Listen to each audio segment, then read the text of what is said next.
আসসালামু আলাইকুম। সবাই কেমন আছেন? সবাইকে আজকে সন্ধ্যার শুভেচ্ছা। আশা করি সবাই ভালো আছেন।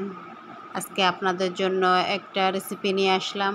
সেটা হলো গরুর নেহারি এবং সাদা রুটি। এই গরুর নেহারির সাথে সাদা রুটি অনেক মজা খেতে।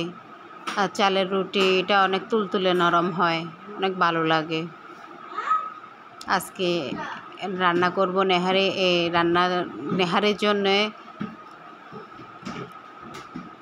পেঁয়াজগুলোকে বাগার করে নিচ্ছি।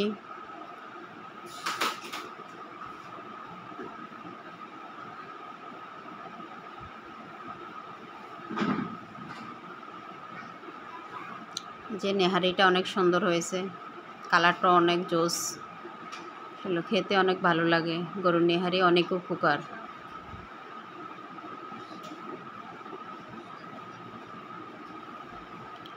চালের রুটি বানালাম, আর চালের রুটি বানিয়ে এখন ভেজে নিতেছি। চালের রুটি যদি সুন্দরভাবে ভাজা হয় তাহলে কিন্তু এটার মজাটাই অন্যরকম। আর যদি কাঁচা থেকে যায়, কাঁচাগুলো মোটা হয়, তাহলে ভালো লাগে না খেতে। তাই সবসময় এই দিকটা মাথায় রাখতে হবে। একটা কাপড় দিয়ে বা একটা ন্যাকড়া দিয়ে এটাকে চেপে চেপে দিতে হবে, যেহেতু এটা সমানভাবে সবগুলো কাঁচা একদম সব সাইড একসাথে হয়ে যায়। যে আমি এক এক করে সবগুলো ভেজে নিলাম।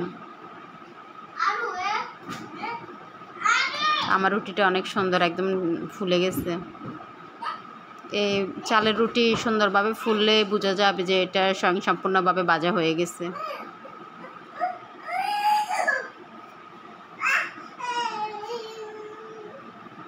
এই তো এগুলোকে বাগার করে দিলাম।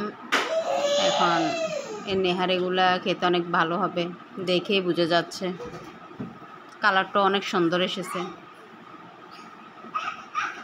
সাথে চালের রুটি হলে তো আর কোনো কথাই নেই।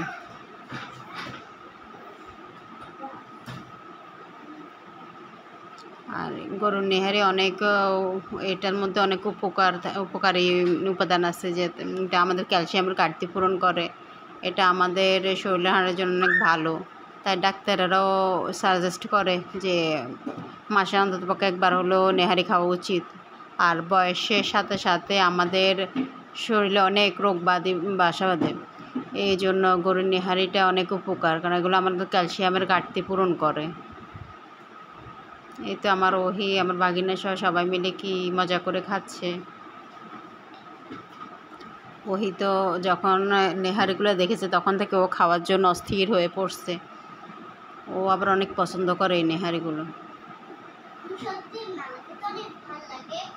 তো আমার ছোট্ট মনি তো ও তো নালা খায় না, ও খেতে পারে না, আর শুধু একটু রুটি নিয়ে খাচ্ছে, আর ও পেঁয়াজের মুটমুট করে নিয়ে খাচ্ছে। আমার বাগিনা দেখতেছে কোনটা নিবে।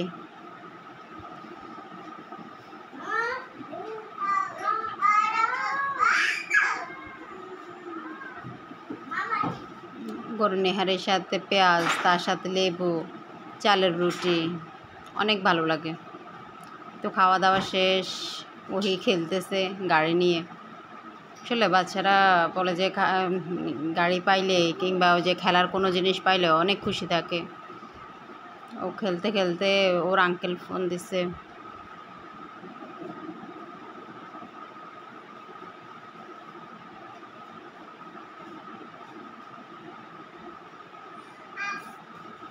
ওর আঙ্কেল ফোন দিছে ওর সাথে কথা বলার জন্য, এখন আঙ্কেলের সাথে কথা বলতেছে।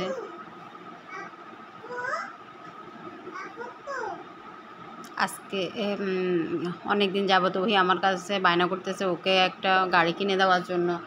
আমি তো নিচ্ছি না, ভাবলাম ঘরে ওইরকম জায়গা নাই, গাড়ি কোথায় রাখবো কিংবা চালাবে কোথায়। ঘরের ভিতরে বাহিরে নেওয়া তো ওইরকম কোনো সুযোগ নাই।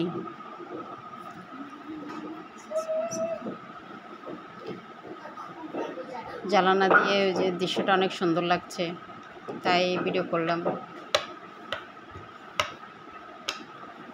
বোনের বাসায় যে পুদিনা পাতার গাছটা দেখে আসলে আমার অনেক ভালো লাগছে। আপু বলছিল আমাকে আনার জন্য, তো আসার সময় ভুলে গেছি। ভেবেছিলাম আনবো, কয়েকটা ঢাল নিয়ে আসবো, নিয়ে আমি রোপণ করবো, ভুলে গেছি। কিন্তু পুদিনা পাতার গ্রানটা অনেক ভালো লাগে, আমার অনেক ফেভারেট। আর পুদিনা পাতা দিয়ে অনেক রেসিপি তৈরি করা যায়। পুদিনা পাতার পেস্ট তৈরি করে সেটা খাওয়া অনেক মজা, ধনিয়া পাতার সাথে একসাথে। আবার বিভিন্ন ভাজা পোড়ার সাথে যে চাটনি বানিয়ে খাওয়াটাও অনেক মজার। কিন্তু আমরা যেরকম হট টমেটো সস খাই, যেরকম আমরা যে বিভিন্ন